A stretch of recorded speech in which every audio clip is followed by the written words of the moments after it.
Hello, fabulous friends, fans, and superstars. Welcome to Synchronicity Web TV. I am your host, Nadiya Shah, and this is your moment of synchronicity. Well, I'm so excited to celebrate with you today, Sabrina Monarch. Now, Sabrina is someone, not only have you seen her on my channel before, but you know that I actually really like to quote her based on the conversations I've had with her previously as well. She's one of those people who's helped me to see the sky and the mythologies and how we live those mythologies in a truly unique way as only she can. And that's part of why I'm super thrilled that Sabrina is back at Synchronicity University, this time with a 5-week course. And as this interview publishes, you have a little time left to choose your tuition rate. As always, just $5 a class to learn from Sabrina. And this is going to be the only place on the planet that you'll get to learn from Sabrina at that rate, a part of Synchronicity University's mission of making incredible astrology accessible to the masses. And so you're about to see what I see and fall in love with her, just like I have as well. So here she is. Sabrina, thank you for being here. Welcome. Nadiya, thank you so much for having me. Well, you're so amazing. And like I said, I've quoted you in weekly videos that I do. Anytime the matter of psyche and eros comes up, like that one conversation with you changed my understanding of these placements astrologically, but also the depth of the myth. So I know that you're like me, like nerdy, basically. We are nerds. And we really like understanding the why and the cosmos and the myth and all of that. So let me ask you, like, before we really jump in, just what do you love about myth? I love how real they are. The way that, when you start to research a particular myth, that there's an animistic force in this universe that will bring you in contact with that myth, whether it shows up in your dreams, whether you meet and encounter a person who shares those qualities. If you're someone who likes to dive into meditation or visualization or find yourself in pockets of unordinary consciousness, like myths will show up there. But they're just like, as psychedelic, I would say, as the planets. They're very real. And it's like, what does that say about the universe that we live in? That you can tune into this story and then see it come alive. And the way that a lot of these myths have been represented on multiple continents, with different names. But there's like an archetype that's very, connected to the human experience inside of them. And so you said psychedelic like the planets. So can you expand on that? That's an amazing way to conceptualize the planets. I mean, I'm thinking, well, they are a trip, right? But Yeah. how do you understand that? So sometimes with transits, we'll talk about, you're under the influence of a Neptune transit. Neptune may be more of an altered state, or you're under the influence of a Saturn transit. So this has been my experience for years tracking transits, that I'm having these experiences. And even if I know the transits that it's caused by, I'm still in the trip. Or just like if you have done plant medicines or something like that, you're having this big experience and you know that you're on a plant medicine, but you still, have this experience that's so real at the same time. And so I think that part of navigating astrology is getting to know, like, what are we under the influence of? And then also, how do we participate with these influences? Because they are events. Some of them may be once in a lifetime events. And so to get to know how to play with them, or how to open or expand or have awakening inside of them, I think is part of the point. And so, Sabrina, you are going to be teaching a 5-week course on the Akashic Records. This is so fascinating. And once again, everybody, it is Sabrina that is back at Synchronicity University. At the time that this publishes, you have a little time left to choose your tuition rate to learn from Sabrina Monarch. The Akashic Records. Can you define the Akashic Records? What is that? What are they? So they're a space of infinite information. It's kind of like a cosmic internet, but also the Akashic Records is particularly loving and compassionate. It could be a space of, your spirit guides, or like a deeper, force of the universe. But it's also a place where there's information about things that have happened, things that are happening, anything that could happen. It's a space of infinite possibility. And just tapping into the records, I feel like it's not just about even the information that is contacted, but the energy. And the more you go into the records too, the more it feels like energy work, really, or there's kind of like a trance or an altered state in opening them. It's pretty magical, like what you can experience inside of them. And how does that show up with the astrology? What are the correlations there?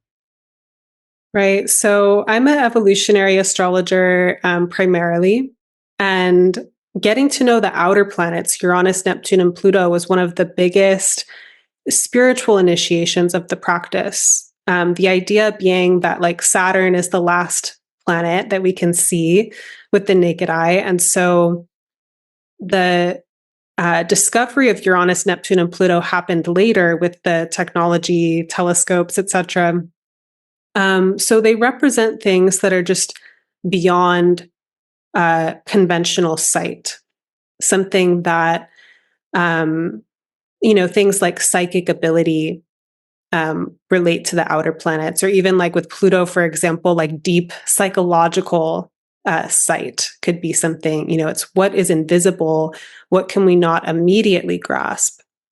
And so with the Akashic Records, you're getting into a practice of tuning into the beyond through intention, through the prayer that begins the practice, asking the universe to support you in coming into that state of connection.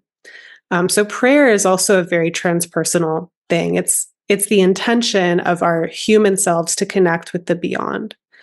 So I think that with the Akashic Records and tapping into sight and tapping into our psychic abilities, we're connecting with these energies that we would astrologically associate perhaps with Neptune, right? But also Uranus being like, I think, very connected to the Akashic Records, because Uranus relates to, that space of information, the hive mind, or our soul's deeper memory through space and time. So yeah, I think tapping into the Akashic Records creates that space to connect with what we see inside of the outer planets archetypally.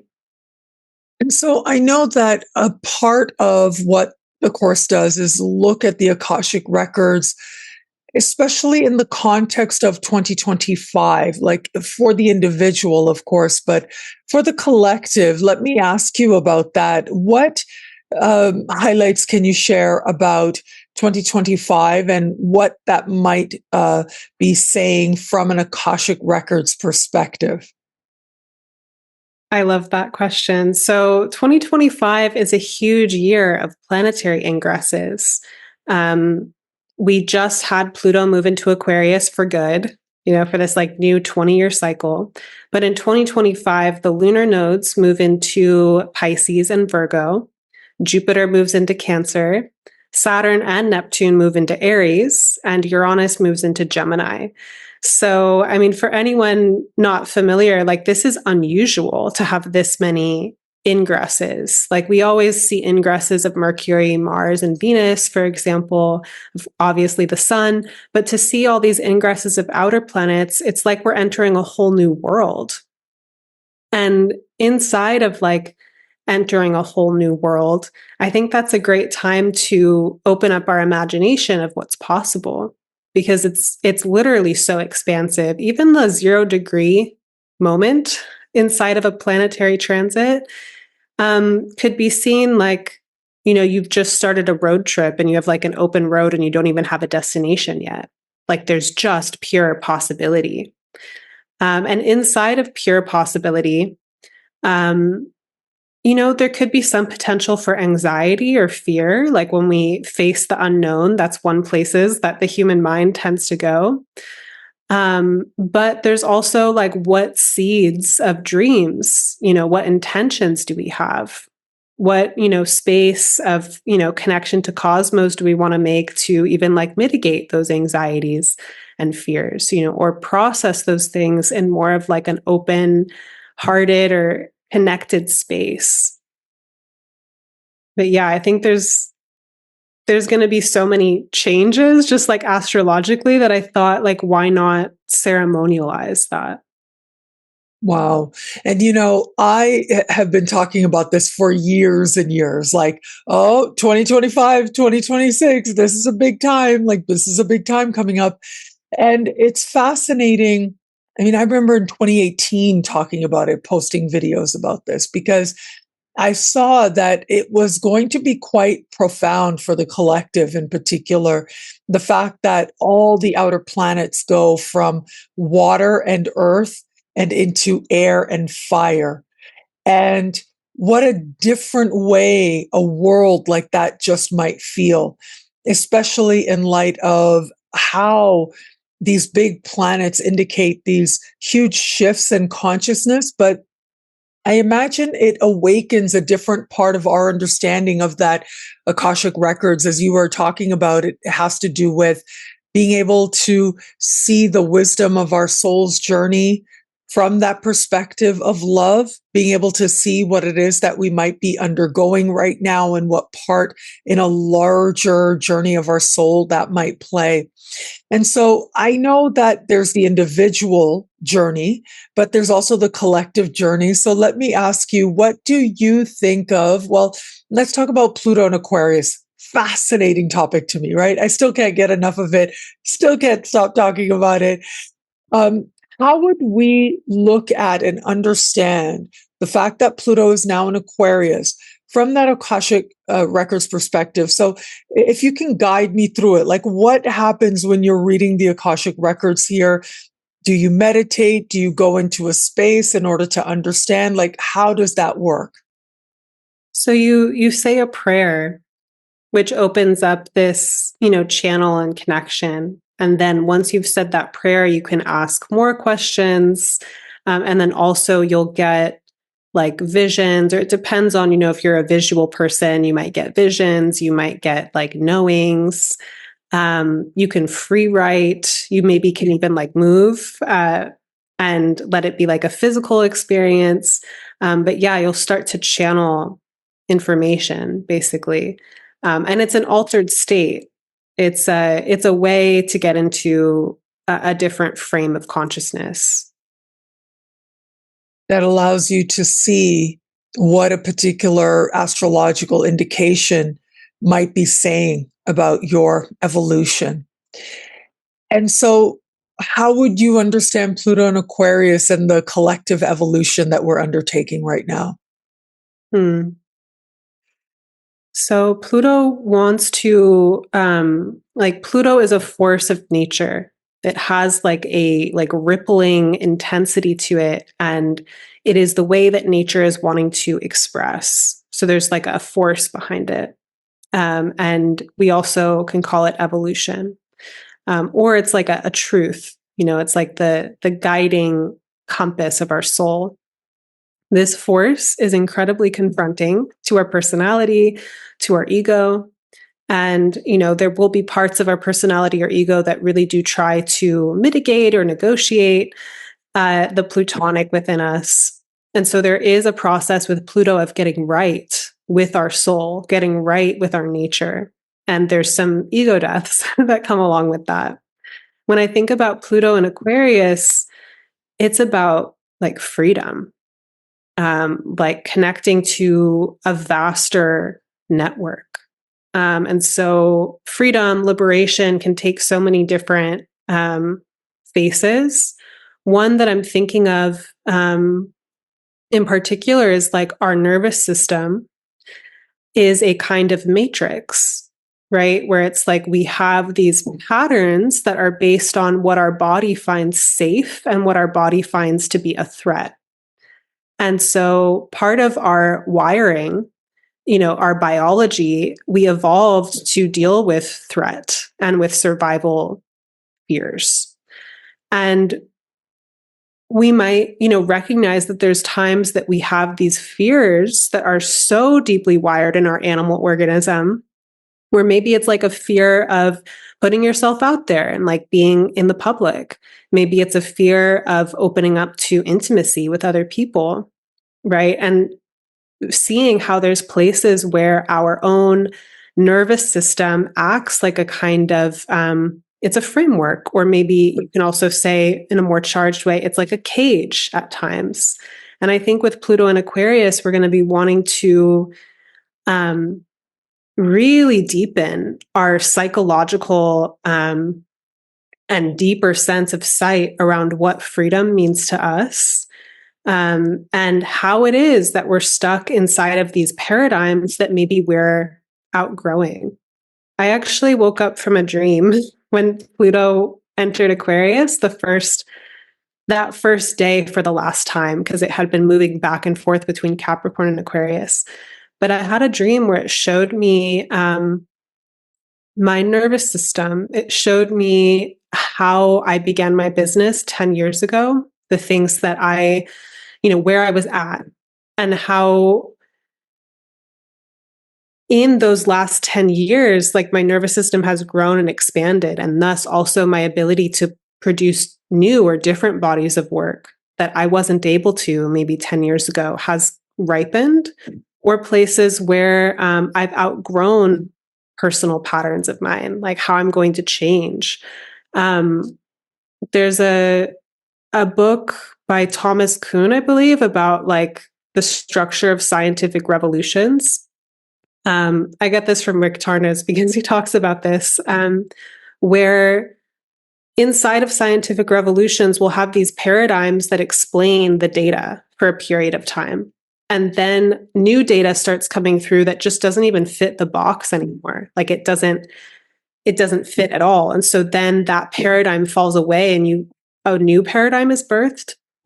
And I think that, socially, collectively, personally, there might be like these really deeper changes of this way that I've been intellectually categorizing things. My mental frameworks, my paradigmatic frameworks are coming through a deep, plutonic regenerative process. And that can be enjoyable. That can be really magical, as well as at times like, wow, this is a whole new world. Like this framework that has held me for a period of time is now up for review. Like something else is coming through. And Aquarius is that the fringes, the beyond. Like Aquarius looks at life from a more removed or more panoramic perspective. So what is it that we're going to be connecting with this year that's so out there, that's so new to us, that it's like rearranging how we think about ourselves or how we're, orienting to things. Yeah, that's what I would say about Pluto and Aquarius. It's interesting. The first thing you mentioned was freedom. I love that. And freedom means different things to different people. That's one thing I've really come to appreciate. It means different things to different people. And I think about like for my dad, for him, having a home is freedom, like actually having a space, having property. That was always his thing about freedom to him. For me, travel is freedom. I always say like whatever that is. Yeah. I feel it when I travel. And so much of it is also just the freedom to be you, like whatever that might be, which I think is part of what collectively we're seeing more and more people wanting to be able to just embody who they are, to be themselves and not feel unsafe simply for being who they are, simply for existing. And so when I look at it from a worldwide perspective, how interesting to think that more people might be able to do that in more of the world than ever before. But there are all kinds of ways that we might free ourselves, right? Of expectations, of norms, of where it is that perhaps we've been carrying wounds, and to free ourselves of those wounds that shaped us but no longer serve us. Um, Let me ask you, what do you think the larger, like, karmic understanding of Pluto in Capricorn was all about for us? Because that's what we're now leaving behind, but we've just come out of this huge transit that was with us since 2008. Have you thought about what that was meant to show us about ourselves? I think Pluto in Capricorn has more of an energy to it of being deeply enmeshed with the conditioning, with the social norms, and that there was also like a really strong wave in the collective of like deconstructing authority, and this kind of wave of wanting to hold authority accountable for corruption, which created all sorts of social movements, and also even toward the end started to get deconstructed the more punitive, or persecutory things also became with that thread. And I think underneath that too, it's like dealing with a deeper, like, how do we deal with uh, embedded historical things, right? These things that are just in culture. There's a trauma that happened, some, back in our ancestry, some generations back, and now it's just living in society. Now we're inside of the history of that. And what do we do about that? And the feeling of powerlessness, maybe, that came with that, or the desire for things to change, the kind of digesting of like, this is what has been brewing over time, dealing with, reality or the consequences of actions that have been years in the making. And a question inside of that of like, what does integrity mean? What is the life that I want to build? What's the life that I want to co-create culturally? Like, what kind of world do I want to live in? And I think I'm like really curious to see how things open or shift with Pluto and Aquarius, because there may be more momentum on the side of things shifting or changing, when since 2008 we've been dealing with uncovering, what's the historical imprint underneath all of this. It's not just today, it's like 100 or more years in the making, these dynamics, becoming aware of those things and deconstructing our attachment to these things also. Yeah, we did talk about freedom before on your podcast. What's the name of your podcast again? Because I really love how you interview people, and you interviewed me as well for that. And that's when we got to these like deeper layers, and we were talking about values and everything. And that's when we talked about freedom. Good Aquarian that I am. We talked about freedom. So yeah, give me the name of your podcast again. It's Magic of the Spheres. And I loved that conversation with you. We're talking about, travel and like the freedom experienced in that. Yeah, and so much more. I think we spoke for about an hour, and it was wonderful. And the space that you create, where you bring that intellectual self, but you bring the love into it as well. And I see that you teach from that space also, and guide people from that space also. So I'm going to ask you something. I'm going to be a little bit selfish here. Sorry to people out there, but I am going to ask you. I take advantage of these moments where I get to talk to some of the most brilliant astrologers in the world. Now, Pluto and Aquarius. I am an Aquarius sun. It is pretty much an early Aquarian sun, right? It's 7 degrees of Aquarius. So I know we've got a few years still to get there, but yeah. Pluto and Aquarius for an Aquarius sun. What is your insights? I wanted to say, what would your advice be? But what do you think that is speaking to for those Aquarians out there who've already started experiencing this energy as part of their karmic path and what might be revealed Mm. for them? Wow, yeah. I'm excited for you. Like this Pluto Sun transit is a big one. There is like a transformation of essence, maybe, that comes through. Um, so Aquarius is a fixed sign. So, like any of the other fixed signs, I think that there's like a density inside of the fixed signs where the material, and with Aquarius, it's intellectual, but it's also nervous system material. Um, it's collected over time, maybe in prior lifetimes also. So change tends to be, there's like a resistance to change with the fixed signs, but also a profound catharsis. It's like um, the energy has been stored. And so when it gets freed and unleashed, it's like there's so much of it. So I think, the sun, this is going to relate to your creativity, your visibility. You're already out here like doing this. So I wonder if there might be a new part of your creativity that you end up sharing with the public.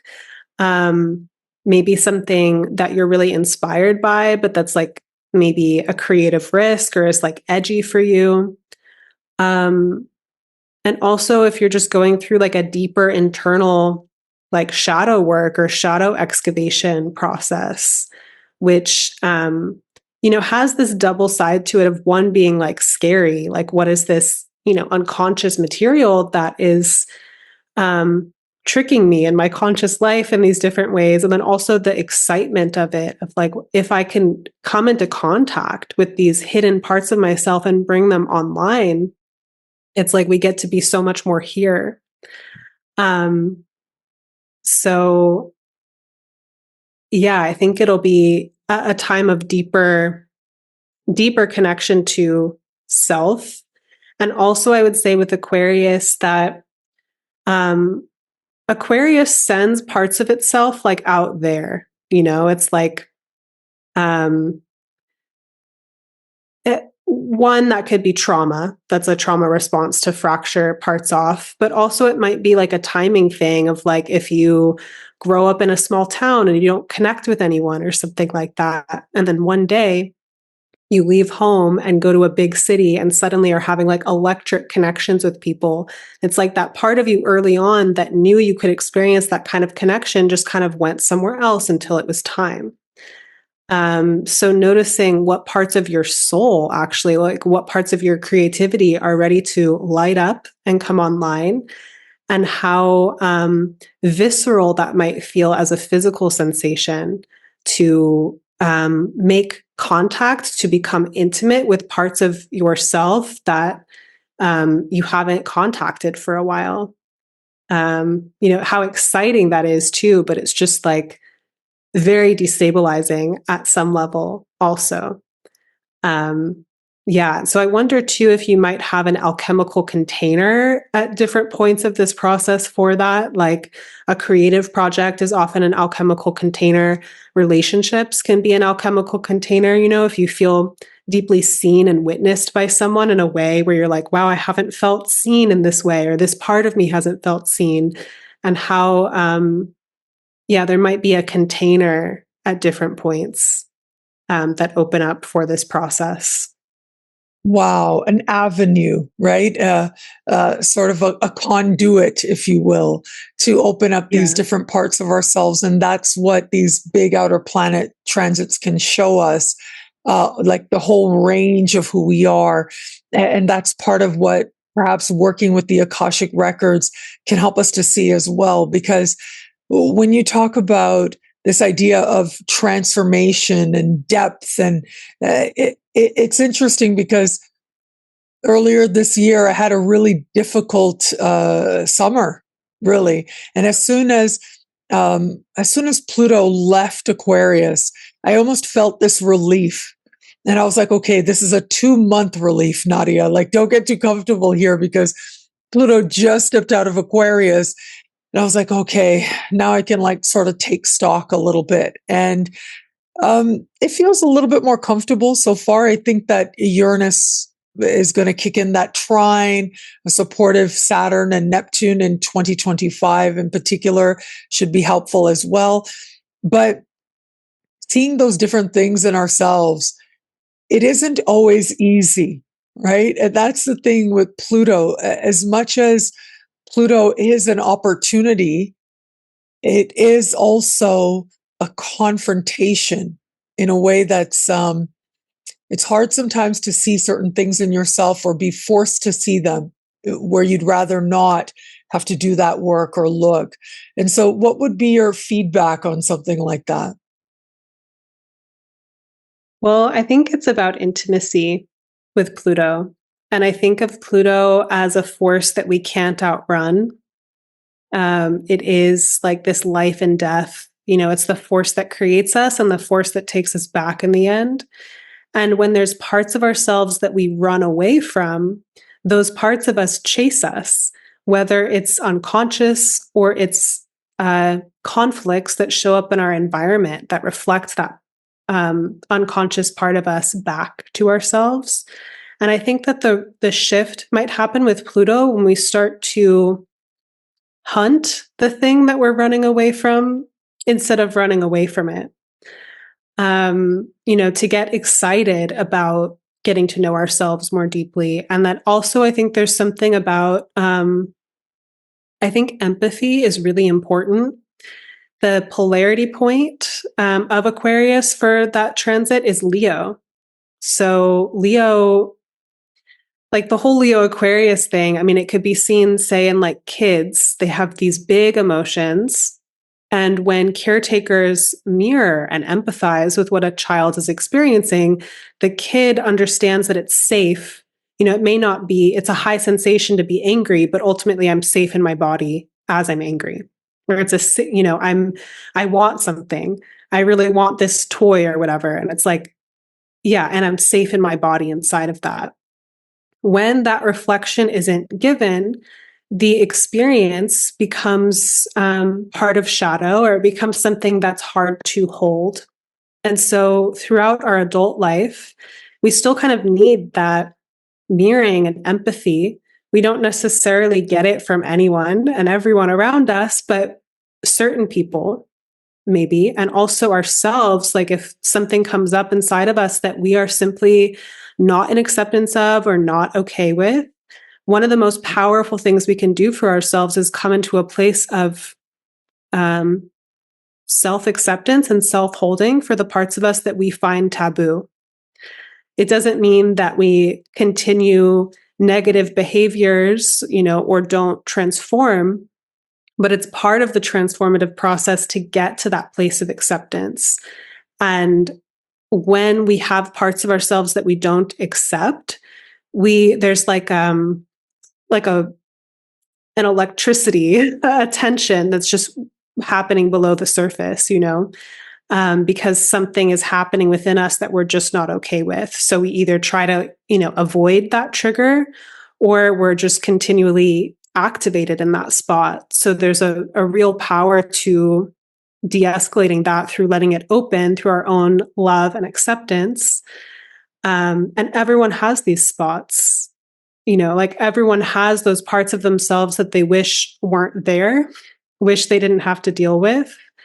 And I think a lot of us try to strategize around those spots of like, I'll just become a better person. I'll just go get these trainings, or I'll just, go make myself perfect in these other ways. And we do anything to avoid that spot that we just don't think is okay.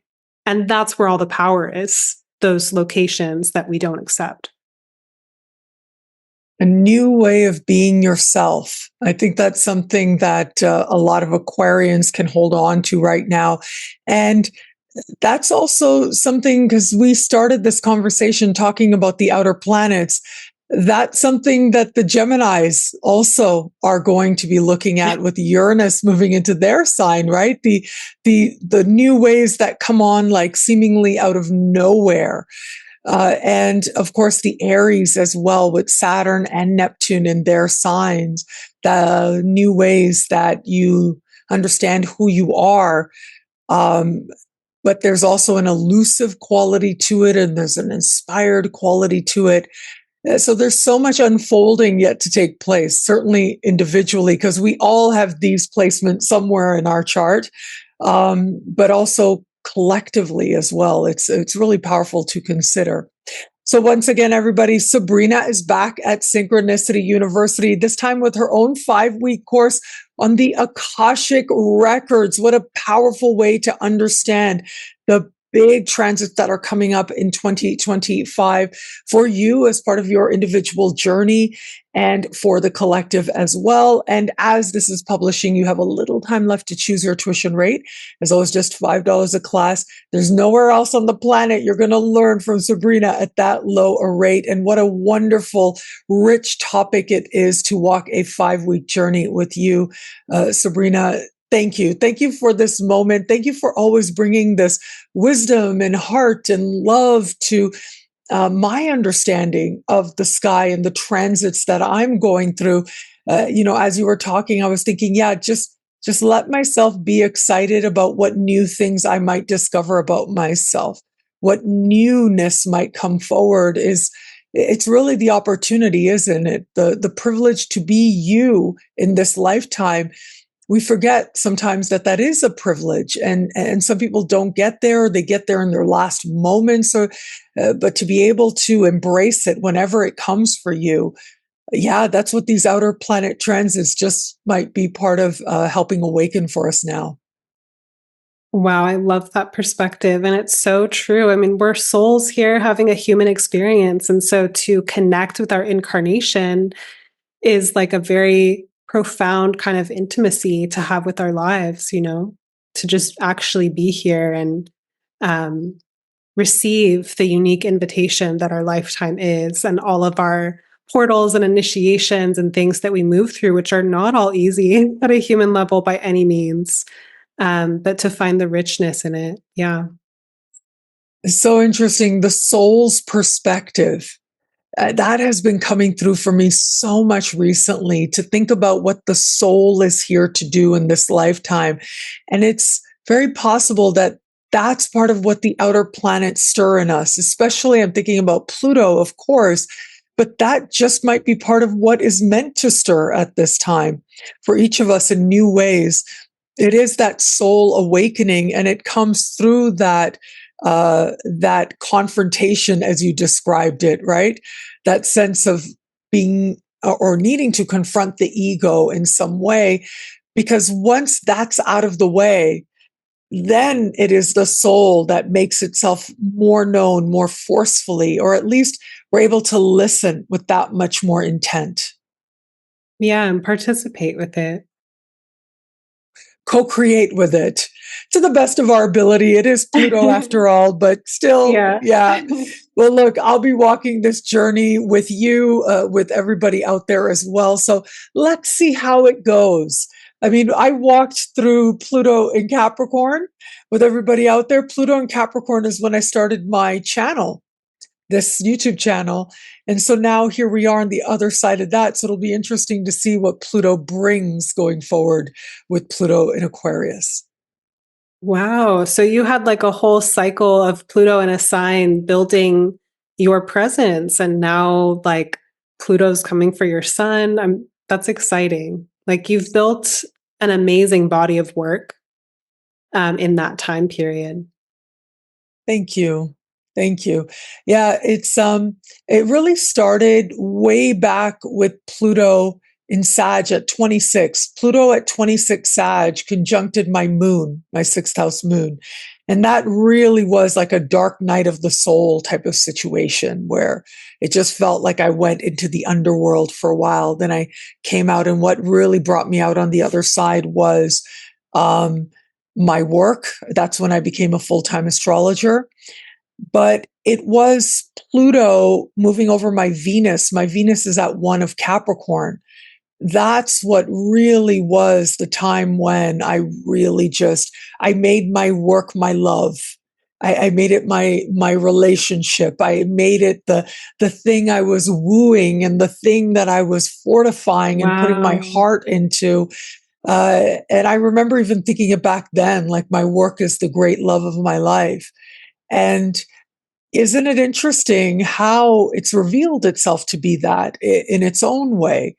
Um, it's interesting. I'll tell you, last year, actually in January, like I had this relationship and it was quite intense. And then what happens? Pluto moves into Aquarius, and it's like almost to the day, Pluto in Aquarius, and the whole thing just fell apart. And it was like no relationship I'd ever had before in its intensity and in what it showed me about myself. But it was with Pluto moving into Aquarius itself that made me see it completely differently, and where it was illusionary, where I was getting caught up in what it is. And now, as I'm talking to you, I realize that a part of what made that experience so frustrating is that I started that transit of Pluto in Capricorn with this intention, unconscious as it might have been in a sense, that my work is the great love of my life. But there was this moment when I thought it was another human being. And then to realize that that isn't, maybe that was the truth that needed to come forward for me. But so far, I'll tell you, Pluto in Aquarius has been painful. I mean, I want to be honest about that. I'd love to be more Pollyanna, but it was the breakup, right? There was a lot of generational trauma that stirred the first time Pluto dipped into Aquarius in 2023. And then the second time, it was more about, the ending of a relationship. And then this summer, I ended up on bed rest. It was a physical healing that was triggered at that time.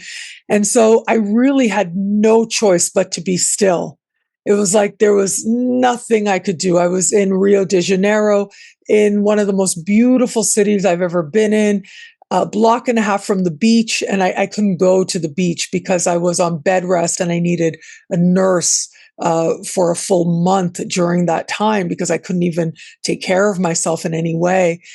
And the powerlessness of that, and in all these situations, and that just might be part of what that confrontation is about with Pluto. And I'm thinking about earlier today, there was a lovely person, and I was reading their chart for them. And they were like, "Oh, I'm really excited about Pluto and what that might bring." And I said, "Yeah, it could bring all of those wonderful things that you're saying, but it is Pluto." And so I do want to be straightforward with you. I want to be honest with you. It's Pluto. So just stay open. It's great that so far it's been empowering for you. So, of course, embrace that, run with that.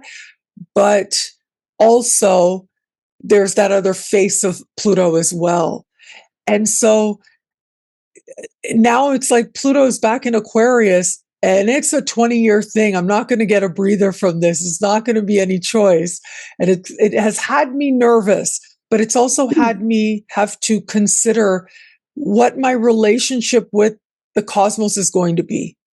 Is it going to be one of love? And when you talk about it from the perspective of the Akashic Records, that is the power I have in this point, at this moment, right? To orient myself around my relationship with Pluto being one of love. Yeah. I mean, knowing like I had Pluto square my sun, and some of the events that happened at that time were really devastating.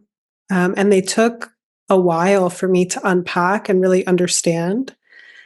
They led to so many blessings and like the big timeline, the way that, it uncovered something like a profound pain point, something unconscious, something ready for profound transformation. But the detonation of the transit, the moment of impact, it wasn't something that I could immediately understand. It's massive. Yeah, there is a destructive part of Pluto. And I think that part of the way that Pluto humbles us is it shows us impermanence. There's a way that it energizes life, but it's also the force, of death and transformation and of change. So to see something that we think is sturdy disintegrate, can be a plutonic experience. And there is something that happens at a soul level inside of that, especially if we find the resources or guides, or ways to like integrate.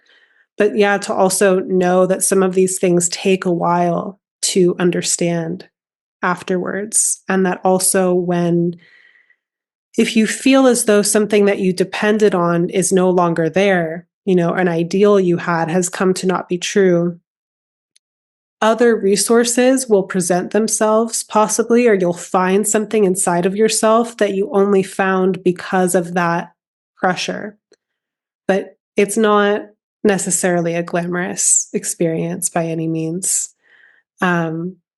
And I think having intimacy with how hard things are, if they are really difficult, and finding people that understand can be really powerful, that you don't have to bypass that level or like the difficulties to get to a better part.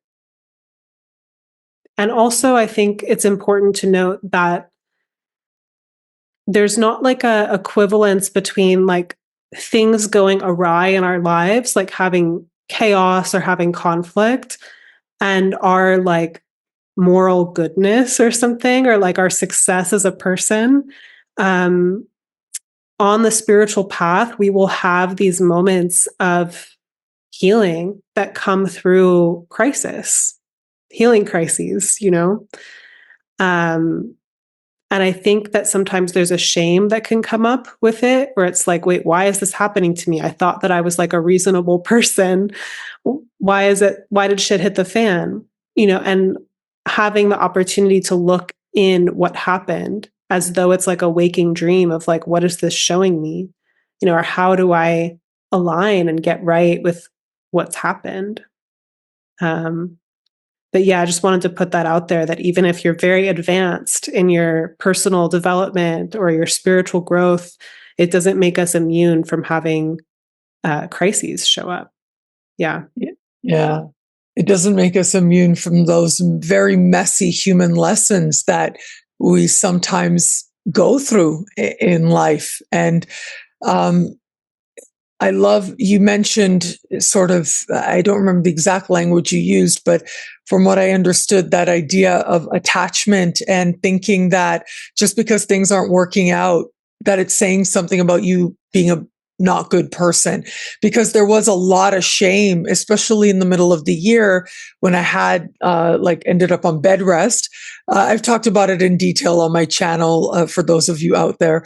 But having said that, yeah, there was that sense of, oh my God, I don't want people to know this about me. I don't want them to see me this way.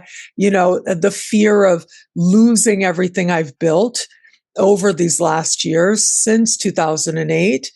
And isn't it fascinating to consider that a lot of new things emerged as well? And I think I just might need to sit with that. That might be part of what the opportunity is revealing itself to me as. That, yeah, what revealed itself to me? Well, a lot about me, my own resilience, my own understanding. Sabrina, I adore you. I thank you again.